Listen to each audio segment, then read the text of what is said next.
précédemment, donc on a vu qu'on était capable de pouvoir gérer les marges externes autour de la boîte. Je vais aller virer le titre de niveau 2, la Toto. On n'en a plus besoin, c'était juste pour ma démo, CTRL-S, donc il n'y a plus Toto. Bon, maintenant je voudrais gérer les marges qu'il y a à l'intérieur de ma boîte. La propriété CSS pour gérer les marges extérieures, c'est la propriété margin. Et on a vu qu'elle se déclinait margin top, margin left, margin bottom, margin right. Bon. Pour gérer les marges intérieures, c'est la propriété padding. Alors on y va. Padding.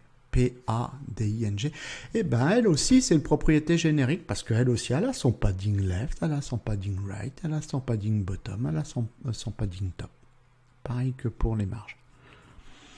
C'est exactement le même truc. Si je lui donne une valeur, alors il va y avoir une marge intérieure en haut, à gauche, à droite et en bas.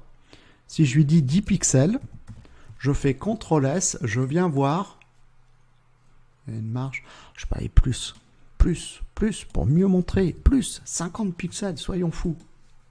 Pouf, il y a une marge de 50 pixels. Alors là, là en haut et en bas, il y a plus de marge. Parce qu'il y a des valeurs, par défaut. Ça, je vous ai dit en CSS, on a des valeurs par défaut.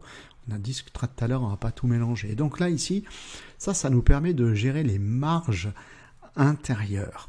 De la même façon, si je veux avoir qu'une marge de 50 pixels que à gauche, et bien alors à ce moment-là, je vais dire padding-left 50.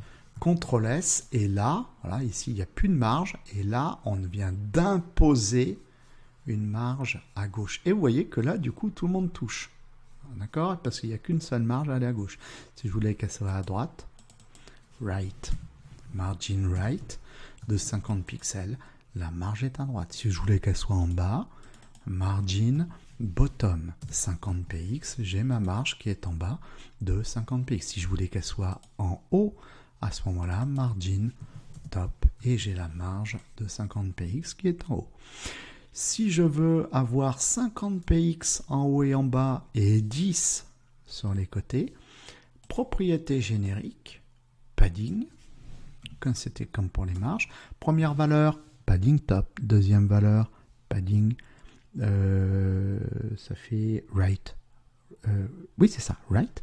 Troisième valeur, padding bottom. Dernière valeur, padding left. Si je veux 50 px en haut et en bas, je l'écris qu'une seule fois, 50. 10 à gauche, 10 à droite, je l'écris qu'une fois, 10. CTRL-S, résultat, j'ai 50 en haut, 50 en bas, 10 à gauche, 10 à droite. Si je veux 50 en haut, 20 à droite, 100 en bas et 10 à gauche, 50 en haut, 20 à droite, 100 en bas et 10 à gauche. Oh la torture! La torture de l'esprit. Bah mais ça marche.